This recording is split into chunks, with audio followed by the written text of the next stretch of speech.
Assalamualaikum warahmatullahi wabarakatuh.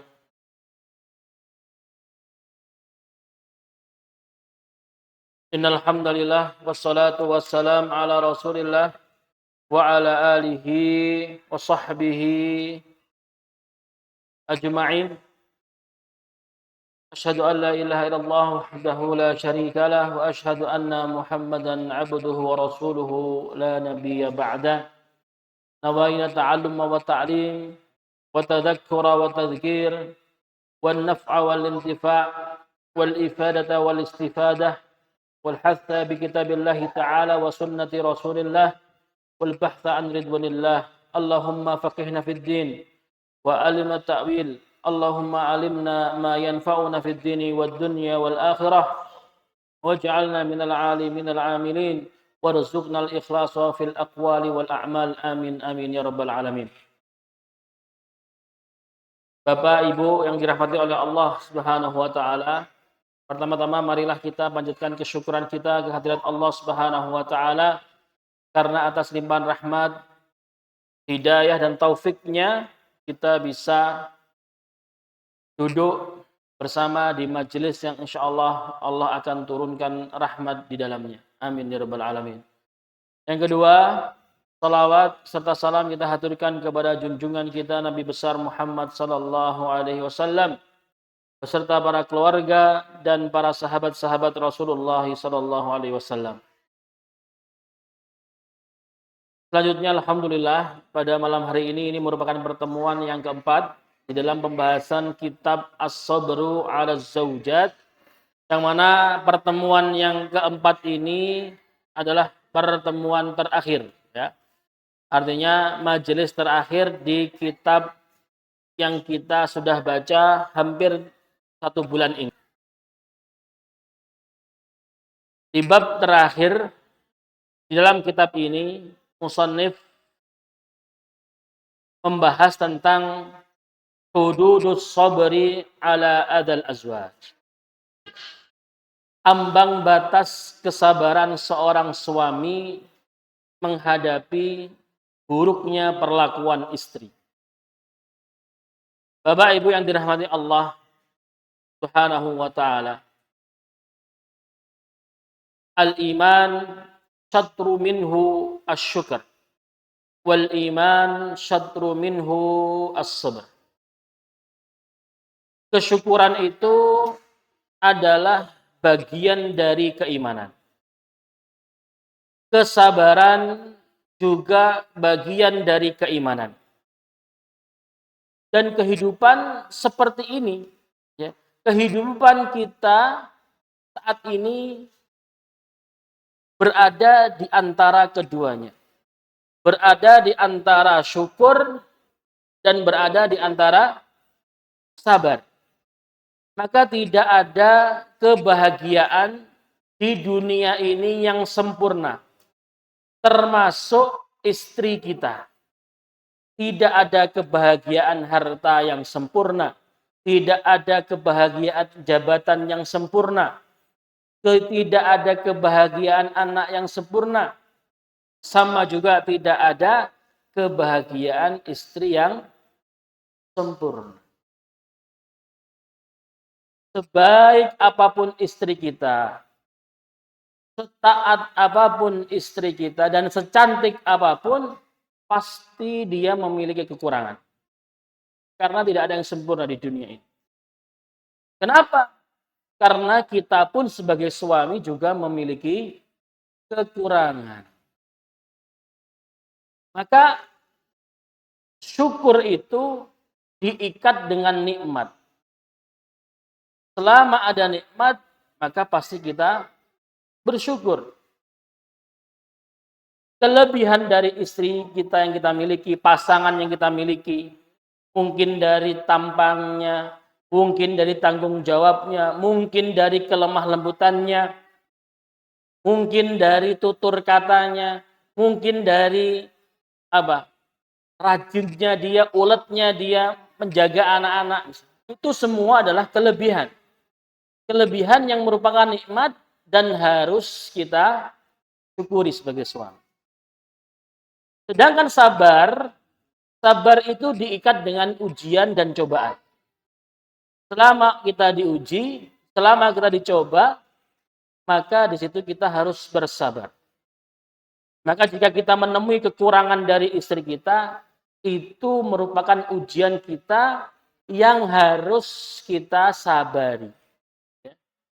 Istrinya suka marah-marah, istrinya suka ngambekan misalkan, istrinya kadang tidak taat kepada suami. Itu kan merupakan kekurangan. Dan kekurangan itu adalah ujian bagi kita, dan ujian itu mengharuskan kita untuk bersabar. Ya. Dari Suhaib berkata, Rasulullah Shallallahu Alaihi Wasallam bersabda, "Ajaban li amril mu'min, inna amrahu kullahu khairun, wa laysa dzaka li ahadin illa lil mu'min. In asabathu sarra syakar, fakana khairan lahu, wa in asabathu darra sabar, fakana khairan lahu." Karena Rasulullah SAW bersabda bahwasanya Rasul itu takjub dengan keadaan seorang mukmin. Karena seluruh urusan orang mukmin itu baik. Ya. Dan ini tidak didapati di diri siapapun kecuali orang-orang mukmin. Rasul berkata, kalau orang mukmin itu mendapat kesenangan, nikmat, maka dia bersyukur dan itu adalah hal yang baik. Kalau dia diuji, dia bersabar dan itu adalah hal yang baik. Artinya apa? Ya. Ketika kita mendapati ujian berupa istri, ya, dan kita mau bersabar, itu artinya kita dalam kondisi yang baik. Ketika kita memiliki istri dan kita bisa melihat kelebihan dia, kebaikan dia, dan kita bersyukur, maka kita dalam keadaan baik. Selama kita mau bersyukur dan mau bersabar, maka akan Allah buka jalan kebaikan. Karena kondisi orang mukmin itu selalu baik, gitu loh. Kondisi orang mukmin itu selalu baik. Bahkan di tengah bencana pun bisa menjadi baik kondisinya jika bersabar. Ini artinya apa, Bapak Ibu sekalian? Kalau seorang suami mau bersabar atas buruknya akhlak istrinya, maka di situ akan Allah buka jalan yang terbaik. Maka di situ Allah akan bukakan jalan keluar yang baik bagi kita. Ketika kita mau bersabar. Dengan kesabaran kita, nanti Allah akan membuka hati istri kita, membuka pikiran istri kita, dan lain sebagainya, sehingga menjadikan dia baik sebagaimana yang kita harapkan. Maka sejatinya Bapak Ibu sekalian, kita hidup ini selalu berada di antara syukur dan sabar hingga kita kembali kepada Allah Ta'ala. Lalu jika pertanyaannya sampai titik mana suami itu harus bertahan menghadapi kelakuan buruk istri. Sampai titik mana? Kalau ditanya batasnya mana, nah, tidak bisa jawab saya. Artinya apa? Setiap suami, setiap individu memiliki ujian masing-masing. Maka kemampuan bertahan, kemampuan bersabar, dan bagaimana cara menyelesaikannya itu beda-beda. Ya, antara saya dengan panjenengan, ya kan? Panjenengan dengan orang lain, itu kalau diuji istrinya, ujiannya pun beda-beda. Sabarnya pun pasti beda-beda. Cara menghadapinya pun juga pasti beda-beda. Maka bagi mereka, para suami, laki-laki yang mampu bertahan dan mampu bersabar, maka pasti ada motivasi yang bisa menguatkan kesabaran mereka. Dan motivasi setiap orang untuk bisa bertahan, untuk sabar itu pasti berbeda-beda. Ada suami yang bertahan karena takut mendapatkan ujian yang lebih berat daripada istrinya. Ya kan? Ya. Di sini ada cerita, ya, yaitu cerita dari Al-Imam Al-Kabir Abi Zaid Al-Qirwani rahimahullahu taala. Qala al-Imam Abu Bakar bin Arabi Al-Mu'afiri rahimahullahu taala fi Ahkamil Quran, di dalam kitab Ahkamul Quran. Akhbarani Abul Qasim bin Abi Hubaib bil Mahdiyah an Abil Qasim As-Siwari an Abi Bakar bin Abdurrahman qala kana Syekh Abu Muhammad bin Abi Zaid minal ilmi wad dini fil manzilati al ma'rufah. Ya.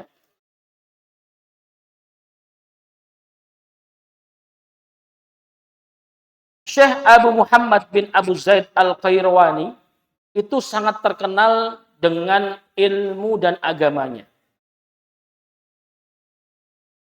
Wa kanat lahu zaujah sayyi'atul isyrah.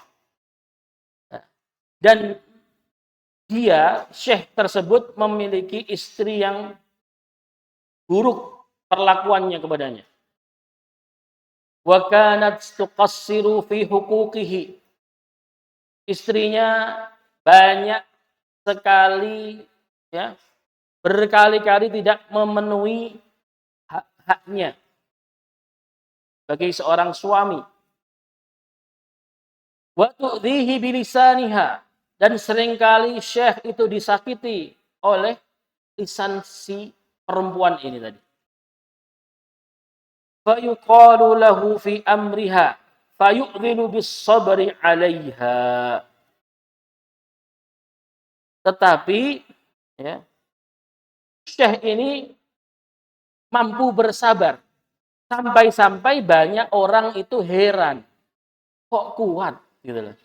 Tidak hanya heran saja, bahkan sebagian pun mencela sikap sabar yang dilakukan oleh Syekh terhadap sang istri. Ya. Kayak kita melihat, kok iso ya bertahan? Padahal kayak gitu. Aku tak buat, misalnya gitu ya. Gitu kan? Nah, gitu. Karena nggak hanya heran saja, sampai dalam taraf dicela akan kesabarannya terhadap istri. Karena mungkin orang memandang itu terlalu, benar-benar keterlaluan. Seperti itu kan. Maka apa yang dikatakan oleh beliau? Wa kana yaqul. Lihat. Ya. Ini contoh yang sangat luar biasa. Ana rajulun qad akmalullahu alayya ni'mah fi sihhati badani wa ma'rifati wa ma malakat yamini. Aku adalah orang yang telah Allah berikan berbagai macam nikmat berupa kesehatan badan, berupa ilmu, dan aku dikaruniai budak-budak. Fala'allaha mu'itsat 'uqubatan ala dhanbi. Dan aku beranggapan bahwa perlakuan jelek istriku, ya, itu adalah hukuman Allah atas kurangnya agamaku, atas kurangnya ketaatanku kepada Allah, sehingga Allah berikan hukuman berupa istri yang perlakuannya buruk. Fa akhafu in faraqtuha an tazula bi uqubatun hiya ashaddu minha. Maka aku takut kalau aku menceraikan dia, maka akan Allah turunkan ujian yang lebih dahsyat daripada dia. Ya kan? Motivasinya itu, takut. Ini mungkin ujian saya dari Allah karena banyaknya dosa saya di masa lalu. Kalau saya menyelesaikannya dengan menceraikan dia, saya takut dosanya belum sepenuhnya diampuni, sehingga Allah turunkan ujian yang lebih besar. Akhirnya Syekh memilih untuk bersabar. Ada juga laki-laki yang bertahan karena takut istrinya disakiti oleh orang lain. Bayangkan ini, gimana? Dalam kisah Syekh Zahid Syaqiq Al-Balkhi rahimahullahu taala. Qala Syekhul Alamah Al-Arif Sayyidi Abdul Ghani An-Nabulsi rahimahullah fi syarhi tariqatil Muhammadiyah. Kana ba'dul kubara yasbiru ala su'i khuluqi imra'atihi. Faqila lahu fi dhalika faqala akhsha in talaqtuha ay yatazawwajuha man la yasbiru ala adhaha fayu'dhiha. Sebagian ulama-ulama besar, alim kabir, itu mereka mampu bersabar menghadapi perangai buruk istrinya. Ketika ditanya kenapa mereka bisa bersabar, maka mereka menjawab, akhsha in talaqtuha ay yatazawwajuha man la yasbir ala adha. Saya takut, saya khawatir kalau saya menceraikan istri saya, dia akan dinikahi oleh laki-laki yang tidak kuat menghadapi akhlak dia. Sehingga laki-laki tersebut akan menyakiti dia. Disakiti pun masih tak sabar dan memikirkan kondisi istri. Di kesempatan yang lain ditanya, kenapa ya, engkau bisa bersabar menghadapi istri yang perlakuannya buruk? Faqala in kanat sayyi'atul khuluq fa ana hasanul khuluq falau faraqtuha sabar.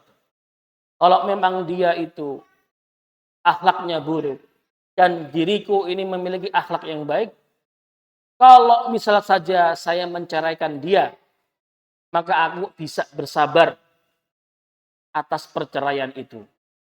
Tapi di saat yang bersamaan, akhafu alla yumsikuha ahadun risu'i khuluqiyah. Di waktu yang bersamaan saya khawatir tidak ada laki-laki yang mau mengawini dia karena buruknya akhlaknya. Mereka bersabar, bertahan bukan untuk dirinya, justru untuk istrinya. Itulah Pak yang dinamakan sifat al-hilm. Hilm, lemah lembut. Hilm itu dalam konteks kita bisa menahan amarah. Ya, kita bisa menahan amarah dan di saat yang bersamaan kita masih bisa berlaku dengan baik. Kalau nahan marah saja itu gampang, ya. Kalau nahan marah itu gampang. Ya. Istri jengkelin, kita seharusnya bisa melampiaskan amarah kita, tapi kita tahan itu gampang sekali. Kita diam, kita nggak balas omongannya, kita nggak nggak menyakiti dia, pilih diam. Itu namanya menahan emosi saja. Tapi kalau hilm, sifat hilm itu panjenengan sebenarnya bisa meluapkan emosi, tapi panjenengan milih untuk menahan emosi panjenengan, tetapi panjenengan sanggup untuk berlaku baik dan lemah lembut kepada, itu namanya hilm. Dan itu susah. Coba saja dalam amarah yang ada di dalam dada, tapi kita masih bisa jawab SMS dengan sebutan yang tersayang. Terus kalau dimintain tolong, misalkan beli makan atau belanja, berangkat. Padahal di hati ini, istilahnya, meletup-letup gitu kan. Tapi masih bisa. Ngomongnya juga masih halus. Nggak ada perbedaan. Dipanggil apa gitu kan. Nggak gitu. Kalau gitu, nahan amarah tok Pak. Bukan hilm gitu. Sulit Pak. Sulit ya. Yang sudah menjadi suami ini mungkin merasakan. Ustaz, saya memang sabar tok, tapi perlakuannya berubah, ya nggak Bu? Ya kan? Kadang, wah suami saya nggak marah, tapi agak cuek nih, gitu kan? Dipanggil, Itu ya. Ah, itu. Gak marah tapi gitu. Kalau orang halim, hilm itu apa deh, apa sayang, tapi di hatinya ini nah amarah. Nah, itu susah. Ya, seperti itu. Ini adalah sifat hilm ya, tunjukkan oleh para ulama kita. Ya. Dan ada mereka yang bertahan sampai 15 tahun karena motivasinya apa? Berharap balasan kebaikan dari Allah Subhanahu wa taala. Ceritanya seorang pemuda yang kemarin kita ceritakan, seorang pemuda yang tampan, fakih, pinter, alim. Ya. Ketika itu dia dicintai oleh seorang perempuan yang sangat cinta banget. Ya kan? Akhirnya didatangi oleh orang tua si perempuan. Orang tua perempuan ini meminta si laki-laki untuk bersedia mengawini perempuan tersebut, anaknya tersebut. Ya biasalah orang tua kalau ingin menikahkan anaknya yang api-api disebutkan. Akhlaknya baik, ini baik sebagainya. Alas, akhirnya menikah, terjadilah pernikahan. Ketika dibawa ke kamar, dibuka lah, nah, gitu kan. Ternyata dia dapati si perempuan ini matanya sebelah, cacat. Ya. Terus dari segi paras, belas, gak ada ayu-ayu nih, gitu loh. Dan si wanita ini, ya Allah, saking cintanya Pak sama si laki-laki ini, mesti laki-lakinya tampan. Cemburunya itu luar biasa. Jarang sekali si laki-laki ini bisa keluar rumah. Setiap mau keluar rumah itu pasti ditarik-tarik, nggak boleh keluar rumah. Karena apa? Takut istrinya cemburu. Apa yang dia lakukan? Dia bertahan. Dia bersabar sampai 15 tahun lamanya. Setelah itu istrinya meninggal. Maka ketika ditanya, apa yang membuat kamu bisa bersabar, bertahan 15 tahun dengan perempuan yang tidak sesuai dengan harapan kamu? Dia mengatakan, aku ingin kesabaranku 15 tahun membersamai istri dicatat sebagai amal kebaikan di sisi Allah Subhanahu wa taala. Susah itu, Pak. Bisa berdampingan 15 tahun dengan orang yang tidak sesuai ekspektasi kita. Ya. Maka motivasi kita ketika kita mau bersabar, bertahan, itu pasti beda-beda. Ada yang motivasinya anak, gitu. Ada yang motivasinya menjaga keutuhan keluarga. Ada yang motivasinya memang dia memiliki belas kasih kepada istrinya. Banyak. Kalau mau bertahan itu, bersabar itu jalannya banyak. Dan Allah suatu saat akan bukakan pintu itu.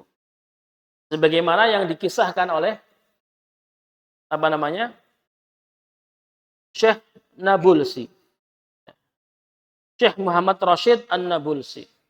Beliau suatu ketika didatangi oleh salah satu kerabatnya yang mana si kerabat beliau ini ingin menceraikan istrinya karena istrinya nggak taat. Bukan istri yang taat agama. Lalu kata Syekh, isbir, katanya. Bersabarlah. Beliau mengatakan kalimat yang indah sekali. Beliau mengatakan, bersabarlah kamu atas istri kamu.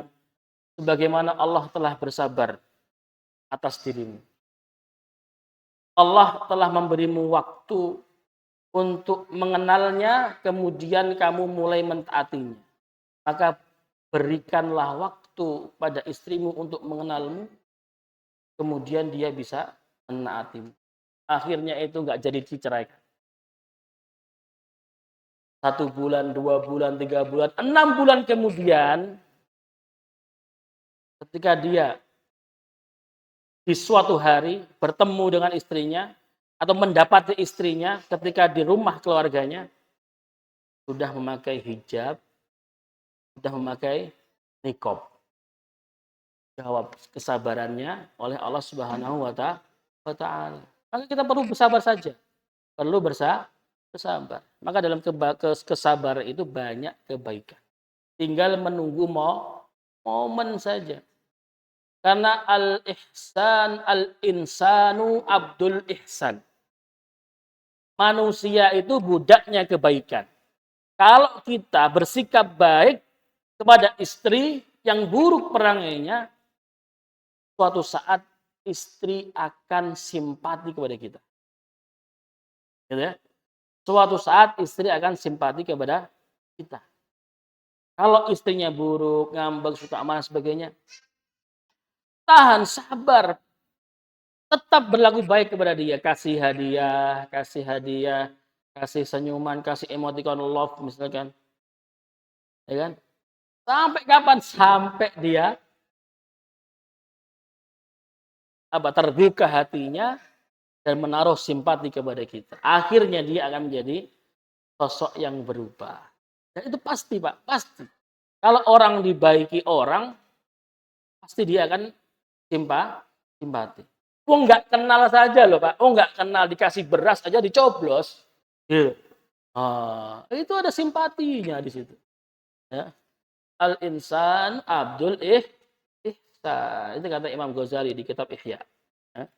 Terus, ya, maka banyak motivasi kita yang bisa kita putar-putar sendiri. Apa? Kenapa saya harus sabar, harus bertahan dengan istri saya? Baik. Kalau dalam hal ini, suami sudah berada di titik yang sangat puncaknya, atau sudah nggak bisa tahan lagi dengan kelakuan istri, ya, maka Allah juga telah memberikan jalan keluar. Pintu emergency. Biasanya jalurnya beda kan Pak ya? Jalur masuk sama pintu emergency itu kan beda. Ya. Kalau di hotel biasanya naik lift kalau mau ke kamar. Nanti pas kebakaran, nggak bisa tuh pakai lift. Pakai tangga evakuasi. Gitu loh. Allah juga memberikan itu, memberikan jalur evakuasi bagi panjenengan yang sudah mentok tidak bisa bertahan dengan pasangannya. Apa jalur evakuasi itu? Yang namanya perceraian, talak. Ini syariat. Nah, ini syariat. Bayangkan kalau tidak ada syariat talak. Bagaimana orang harus menderita seumur hidupnya kan gitu. Talak ini merupakan tanda kasih sayang Allah, rahmatnya Allah kepada hambanya. Kasih jalan. Jadi kalian kalau sudah tidak suka satu sama lain, tidak bisa memberikan haknya masing-masing, sudah ada jalan keluar namanya tolak.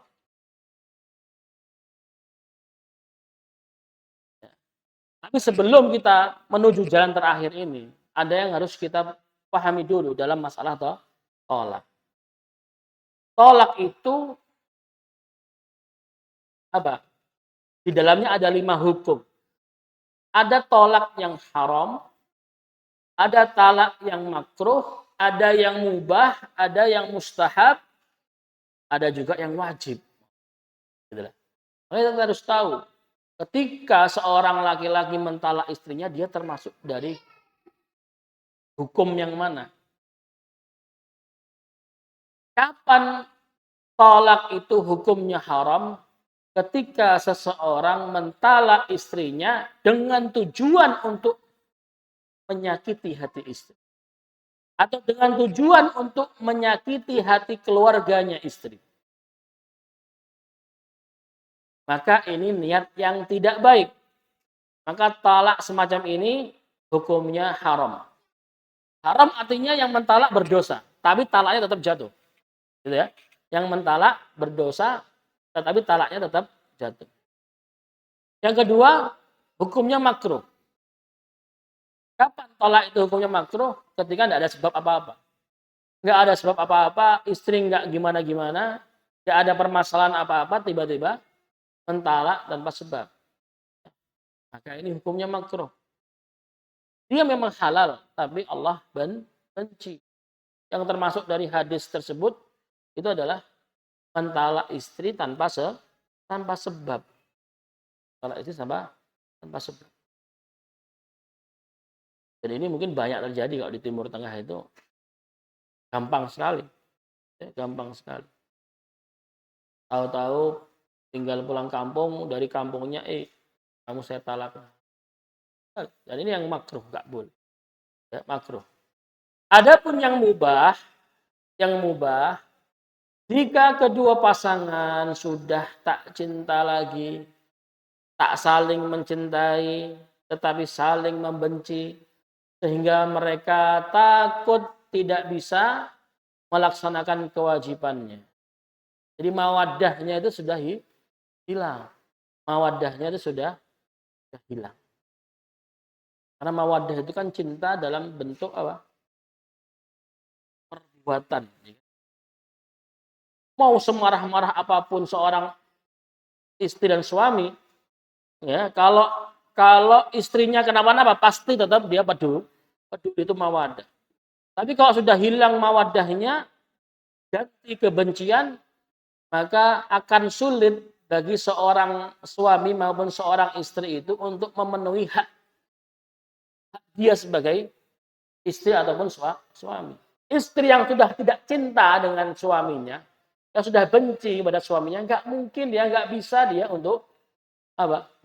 Untuk melayani suaminya, nggak bisa. Selama masih ada ikatan suami istri, maka kan wajib hukumnya. Tapi kalau dia sudah nggak bisa karena benci, ya maka jalurnya yang terbaik adalah apa? Talak, cerai. Agar apa ya? Agar nggak dosanya berlarut-larut. Lalu yang mustahab, ya. Mustahab artinya sunnah untuk menceraikan pasangan atau istri. Ketika perlakuan istri itu buruk. Ketika akhlaknya buruk. Baik. Akhlak yang buruk ini perlu kita kita rincikan bagaimana. Kita rincikan dulu. Ketika seorang istri itu melakukan nusyuz, ya. Nusyuz itu pembangkangan. Ketika istri membangkang, tidak mau memenuhi hak-hak dia, hak-haknya suami, tidak mau melaksanakan kewajiban-kewajibannya sebagai seorang istri, tidak mau melaksanakan syariat-syariatnya Allah, disuruh sholat tidak mau, disuruh puasa tidak mau, setiap kali haid sudah suci bilangnya masih haid, tidak sholat. Ya. Maka ketika istri itu nusyuz, maka Allah memberikan solusinya. Allah memberikan solusinya di dalam surat An-Nisa ayat 34, wallati takhafuna nusyuzahun fa'idhuhunna wahjuruhunna fil madaji'i wadribuhunna fa in ata'nakum fala tabghu 'alaihinna sabila innallaha kana 'aliyan kabira. Maka ketika perempuan itu nusyuz, membangkang kepada suaminya, Allah memberi solusi. Yang pertama, coba dulu dinasehati. Dinasehati pelan-pelan. Ya. Diajak dalam kebaikan. Ya. Diarahkan dengan baik. Ditarbiyah, dididik. Kalau si perempuan, fa'in abad, kalau dia tetap bandel, istilahnya, tetap bandel, ya, hajarah, ya, hajarah fil madaji'i, sudah pisah ranjang, ya, pisah ranjang. Atau kalau satu ranjang ya singgur-singguran gitu loh tidurnya. Nah, ya ini akan berlaku bagi yang memang setiap kali mau tidur itu deep talk dulu, ya kan? Deep talk dulu, saling memandang wajahnya, saling curhat, cerita-cerita. Ini kok suatu ketika suaminya nyingkur, wah ini baru. Wah ini tanda bahaya ini. Tapi kalau kebiasaannya emang singgur-singguran, ya, panjenengan mau nyingkur pas marah, kurang efek, gitu, kurang efek. Apalagi yang sukanya tidurnya di sofa, istrinya di kamar, ya kan? Satunya di depan TV, istrinya di kamar. Mau nyingkur gimana? Apa tanda yang membedakan itu apa? Nggak ada, ya kan? Itu. Ya dihajar, ya dihajar itu ya pisah ranjang, nggak tidur sekamar, ya, tidur sendiri-sendiri. Dari situ itu harapannya istri itu sadar, oh kenapa ya kok jadi berubah gini? Apa aku salah gitu? Kadang-kadang juga gitu. Ya perempuan tuh suka suka nggak tahu salahnya apa gitu loh. Karena selalu merasa benar sendiri. Lihat aja di jalan-jalan itu. Yang salah siapa, yang ngomel siapa gitu loh. Itu banyak itu. Ya Allah. Ya, kadang itu pun nggak sadar ketika kita pun melakukan nasihat, kadang-kadang agak sindiran-sindiran halus. Kadang-kadang kita berlagak agak cuek dengan harapan istri kita itu apa? Apa namanya? Peka. Kadang-kadang nggak ngefek. Karena dia selalu merasa, "Duh, aku nggak ngapa-ngapain." Gitu ya. Susah kita ini. Cara apa lagi ini ya? Nah, baik, kalau sudah dihajar, sudah bisa ranjang dan sebagainya, masih aja bandel, tidak mau berubah, fatribuhun. Maka ya dipukul. Syariat membolehkan itu. Ya. Tetapi pukulan di sini adalah pukulan yang tidak membekas dan tidak sampai mematahkan tulang. Ya, ya.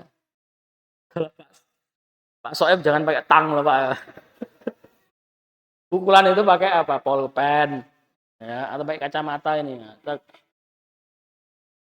Nah, itu. Tapi kalau kebiasaannya sudah memang sukanya tarung, ya kan, kalau marah-marahan, pukul polpen ya, gak loro, gitu kan. Malah ece-ecean nanti kan. Nah, itu. Ya, pertama dinasehati, kalau enggak bisa, apa? Dipisah ranjang, kalau enggak bisa lagi ya dipukul. Pukulnya biasa aja. Jangan pakai pecut jaranan. Sakit itu. Dengarnya aja sakit, apalagi kena, ya gitu kan. Ya. Harapannya apa? Istri bisa berubah. Kalau tidak, baru. Kalau tidak, baru bisa diangkat kepada hakim. Kirimkan berkas ke kantor pengadilan. Kalau memang sudah tidak tahan, Pak. Tapi para ulama, semua contoh-contoh yang ada di sini, kisah-kisah yang inspiratif ini, mereka itu bertahan selama apa? Selama yang disakiti itu dirinya mereka. Paham ya? Selama yang ditinggalkan itu haknya suami, itu nggak masalah bagi mereka. Selama bukan haknya Allah. Masalah gak tahu masak nih aja mas, kita ribut pengen cerai. Ada ulama kayak gitu. Kalau saya yang disakiti karena hak-hak saya nggak dipenuhi, nggak apa-apa, saya bisa sabar. Ya. Tapi kalau yang disakiti adalah orang tua kita, ya, yang disakiti adalah anak-anak kita dalam bahaya, pukuli dan sebagainya misalnya, itu baru biasanya mereka mau mengambil tindakan, mengambil jalur evakuasi. Itu hukumnya mustahab, ya, mustahab. Dan di dalam kitab ini beliau mengatakan ada satu kondisi yang harus mau nggak mau kamu harus mentalak istri kamu. Ketika apa? Ketika perlakuan buruknya, akhlak buruknya itu mengarah kepada hal yang akan membahayakan nyawa kamu. Hal yang mengarah pada hal yang membahayakan nyawa kamu. Misalkan tahu-tahu ya, di tempat tidur itu di bawahnya ditaruh pisau misalkan. Wah, ngapain ini? Itu membahayakan nyawa. Dan banyak kasus istri membunuh suami. Yang terbaru malah membakar suami. Bahkan ada yang istri memotong kelamin suami, ada. Gitu loh. Maka kalau mengarah hanya ke situ yang bisa membahayakan nyawa kita, maka ditalak. atau yang membahayakan kehormatan keluarga, misalkan seorang perempuan itu berzina, perselingkuhan dan sebagainya, maka itu juga salah satu yang mengharuskan kita untuk mengambil jalur evakuasi. Atau membahayakan harta kita. Itu juga sama. Sama. Membahayakan nyawa, kehormatan, dan juga harta. Ini tiga hal ini kalau sudah ada pada diri seorang istri, maka suami harus mengambil tindakan. Bukan dia tidak sabar, tapi memang mengambil maslahat yang lebih besar.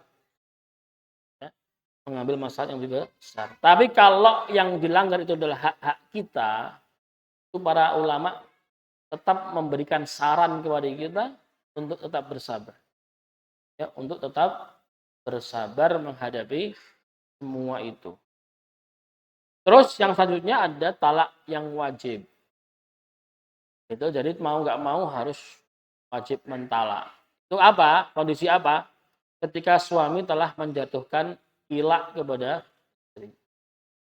Ilak itu apa? Sumpahnya seorang suami kepada istri untuk tidak menggauli istri. Itu namanya ilak. Awas ya. Sumpah. Selama 2 bulan, misalkan gitu.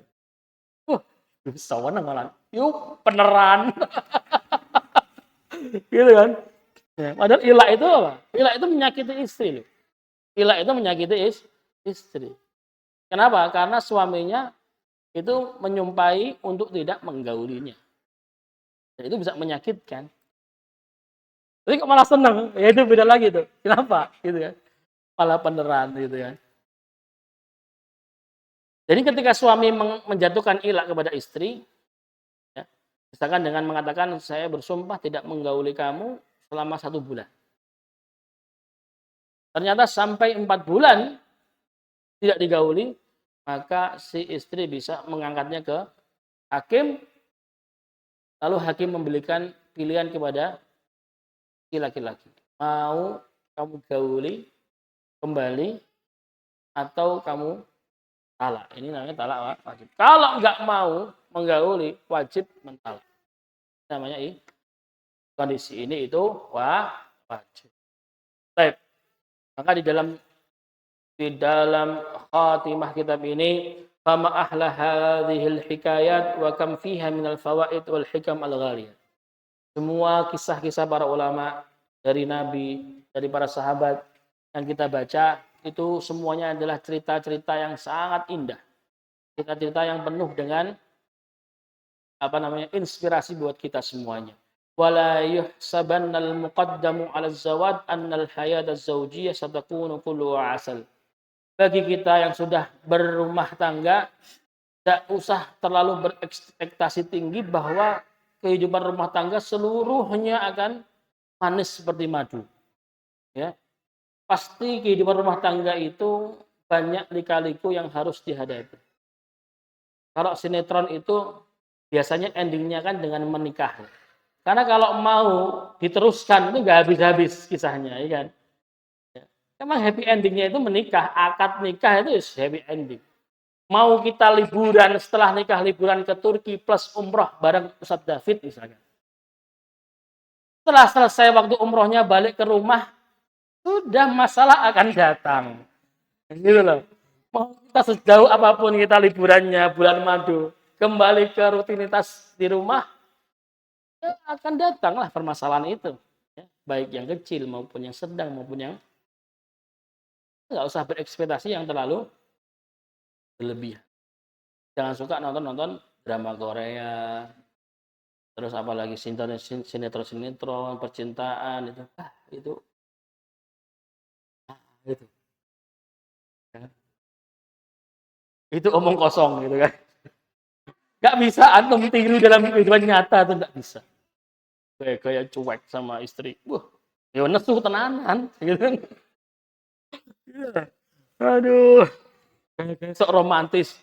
Beras gung tuku romantis, mas gitu kan. Nggak ada, nggak bisa. Ya, tirulah yang apa dilakukan oleh Rasulullah Sallallahu Alaihi Wasallam itu karena standar kita adalah Rasulullah.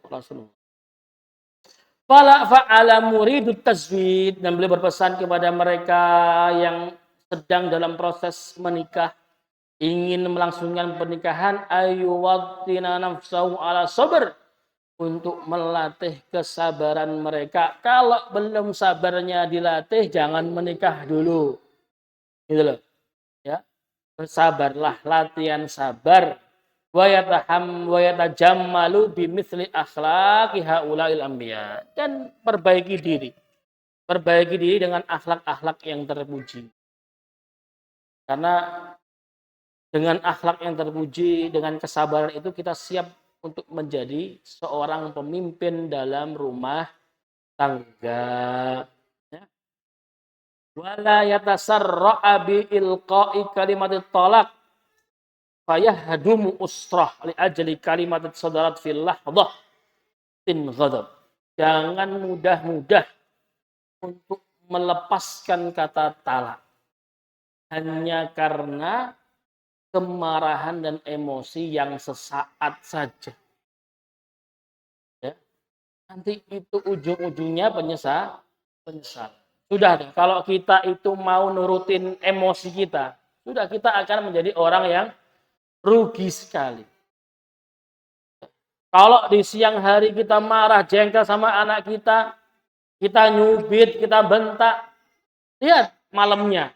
Ketika kita lihat wajah mereka tidur pulas tanpa dosa, ya Allah, ngenes hati itu.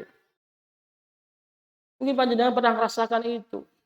Tak sengaja bentak anak. Terus setelah itu pasti akan timbul penyesalan. Sama juga ketika bentak istri. Wah, merasa gagah, merasa hebat. Coba itu antum lihat, antum putar lagi di CCTV. Malu. Orang marah itu menghilangkan akal. Marah itu menghilangkan akal. Sebenar-benarnya kita, kalau kita marah, itu kita sendiri yang akan malu ketika melihat kita marah. Coba pasang CCTV di rumah. Pas habis tengkar, pas habis marah-marah, coba putar lagi CCTV-nya. Wah, malu. Kalau bangga nggak malu, pasti panjenengan share di status WA. Ya. Maka bersyukurlah ketika kita memiliki istri yang baik. Dan bersabarlah ketika mendapati keburukan ada pada diri istri kita. Dan bagi para wanita, para istri, maka bersyukurlah ketika suami kita merupakan suami yang penyabar dan penyayang. Mereka bukan takut kepada Anda, tapi mereka itu sayang kepada Anda. Gitu ya. Maka berikan doa terbaik kamu. Karena wanita, kata Ustadz Das'at Latif, wanita yang baik, yang hebat itu yang mampu duduk berjam-jam untuk mendoakan keluarganya, termasuk suaminya. Doanya apa? Boleh request. Silakan request pada istri ya. Baik. Itu ya yang bisa saya sampaikan. Alhamdulillah 4 pertemuan ini kurang lebihnya sudah saya ringkaskan semua dari kitab As-Sabru 'ala Zaujat, dan saya ucapkan jazakumullah khairan kepada antum semuanya yang sudah hadir, mencatat, men-share dan media juga, dan terima kasih juga kepada Pak Yudo yang telah meminjami saya kitab ini ya. Karena ini kitabnya Pak Yudo, gitu kan. Jadi saya ngaji ini gara-gara disuruh Pak Yudo. Ini loh, bacain ke saya gitu. Ya udah, saya bacakan ke Pak Yudo. Kalau sendirian kan nggak enak kan, rame-rame enak, gitu kan. Semoga apa yang kita pelajari ini menjadi